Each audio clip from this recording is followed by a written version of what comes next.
ញ្ញាធននឹងជំរុញឲ្យអ្នកលក់ដូរបន្លែផ្លែឈើលើចិញ្ចើមផ្លូវតំបន់ជុំវិញផ្សារដើមកោចាស់នៅថ្ងៃទី18ខែមករាខាងមុខនេះ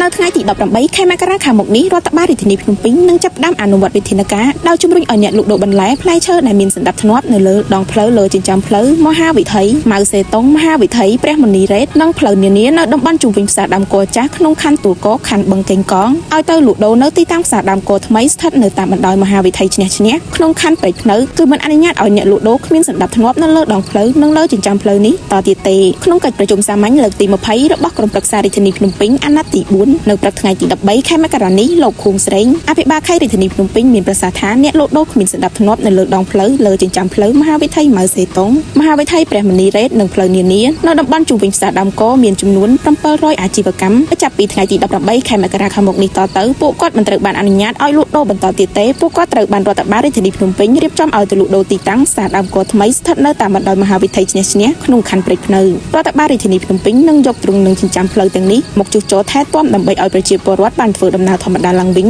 នៅពេលសួរថាចុះកន្លងមកហេតុអ្វីបានរដ្ឋបាលរាជធានីមិនអនុវត្តវិធានការបែបនេះលោកខួងស្រេងបញ្ជាក់យ៉ាងដូចនេះថាដោយសារកាលពីមុនមិនទាន់មានទីតាំងសម្រាប់ពួកគាត់លក់ដូរតែពេលនេះយើងមានទីតាំងសម្រាប់ពួកគាត់ហើយទើបយើងឲ្យពួកគាត់ចាក់ចេញពីទ្រង់និងចិញ្ចើមផ្លូវទាំងនេះចំពោះបងប្អូនដែលផ្លាស់ទៅទីតាំងថ្មីនេះបងប្អូននឹងមានទីតាំងលក់ដូរត្រឹមត្រូវនៅថ្ងៃអនាគតព្រមទាំងទទួលបានអត្ថប្រយោជន៍ច្រើនថែមទៀតផងគួរឲ្យដឹងថាអ្នកលក់ដូរបន្លែផ្លែឈើគ្មានសណ្ដាប់ធ្នាប់នៅលើដងផ្លូវលើចិញ្ចើមផ្លូវនៃមហាវិថីម៉ៅសេតុងមហាវិថីព្រះមុនីរ៉េតនិងផ្លូវនានានៅតំបន់ជុំវិញផ្សារដើមគោនឹងត្រូវផ្លាស់ប្ដូរទៅទីតាំងផ្សារដើមគោថ្មីស្ថិតនៅតាមបណ្ដោយមហាវិថីឈ្នះក្នុងខណ្ឌព្រៃភ្នៅហើយចំពោះដំណឹងកន្លងមកផ្សព្វផ្សាយព័ត៌មានថាផ្សារដើមគោចាស់ត្រូវផ្លាស់ប្ដូរទីតាំង